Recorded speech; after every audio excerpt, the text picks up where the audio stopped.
ہزاروں لوگ ہیں جو بیرون ملک نوکری کے خواب دیکھتے ہیں اور لٹ جاتے ہیں۔ ویزے اور باہر کام کے حوالے سے فراڈ اتنا زیادہ ہو گیا ہے کہ دیدار جیسی اداکارہ کے شوہر کا نام بھی اس طرح کے دھندوں میں ملوث بتایا جا رہا ہے۔ 2 لاکھ دو، 4 لاکھ دو، ابھی آپ کو یورپ بھیجتے ہیں۔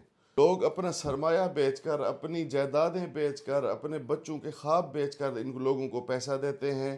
یا تو ایجنٹ جیلی نکل آتا ہے یا پھر ڈنکی لگانے کے چکر میں دم ہی نکل جاتا ہے۔ ایسا اگر آپ کے ساتھ ہو یا آپ کے کسی اپنے پیارے کے ساتھ ہو تو یاد رکھیں ایف آئی اے آپ کے ساتھ کھڑا ہے۔ فوراً این سی سی آئی اے میں کمپلین کریں۔ اس شخص کی کمپلین کرنے کا جو طریقہ ہے وہ میں پچھلی ویڈیو میں آپ کو بتا چکا ہوں۔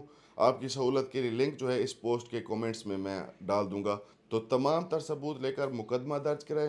اگر انسانی سمگلنگ ثابت ہوگی تو انہیں بدترین سزا ملے گی۔ آپ نے بس ثبوت اکٹھے کرنے ہیں، باقی کام ہمارا ہے۔ ایف آئی اے جانے، این سی سی آئی اے جانے اور قانون جانے۔